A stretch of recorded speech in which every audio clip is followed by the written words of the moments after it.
یہ جو ربیع اول ہے جس پہ ہم خوشیاں منا رہے ہیں، مٹھائیاں بانٹ رہے ہیں، ہار پھول ہے، وہ بہت کچھ ہونے لگا ہے۔ طواف بھی شروع ہو گئے ہیں، کیک کٹ رہے ہیں، یعنی بدعت میں جتنا آگے جائیں گے جاتے چلے جائیں گے۔ یہ نہیں ہے کہ جو ربیع اول منا رہے ہیں وہ نبی سے محبت نہیں کرتے، بلکہ کرتے ہیں، ہم سے زیادہ بھی کرتے ہوں گے، لیکن اللہ اس اسٹائل کو قبول کرے گا، وہ اس انداز کو قبول کرے گا جو اللہ اور اس کے رسول صلی اللہ علیہ وسلم کے بتائے ہوئے طریقے کے مطابق ہوگا۔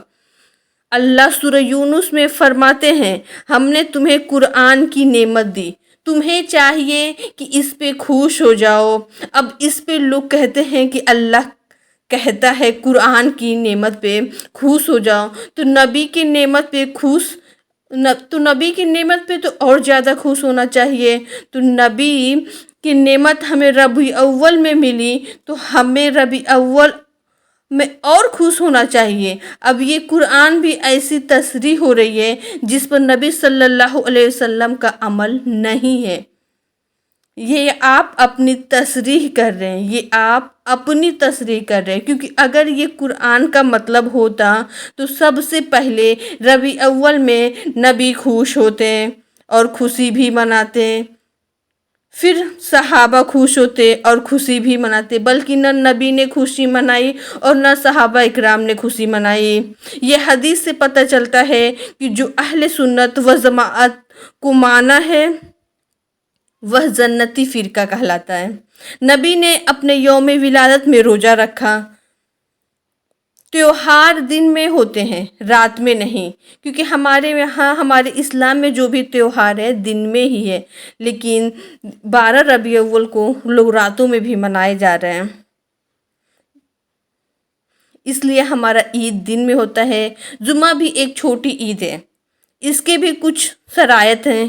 2 آدمی جمعے کی نماز نہیں پڑھ سکتے، 2 آدمی عید کا نماز نہیں پڑھ سکتے، عید کے دن روزہ رکھنا حرام، اسپیشلی جمعے کے دن بھی روزہ رکھنے سے ناپسند قرار دیا گیا ہے۔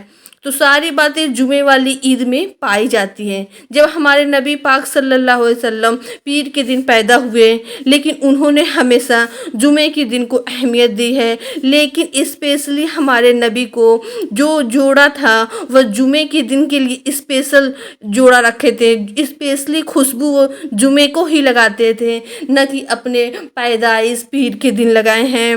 آپ نے نہانے کا حکم دیا ہے کہ جو دن اسپیشلی آپ نے بتایا اسے اچھے سے اچھا کپڑا پہنو، نہاؤ، غسل کرو، وہ جمعہ کا دن ہی قرار دیا ہے، حکم دیا وہ جمعے کے دن، تو پھر پیر کو کیوں نہیں کیا آپ صلی اللہ علیہ وسلم نے؟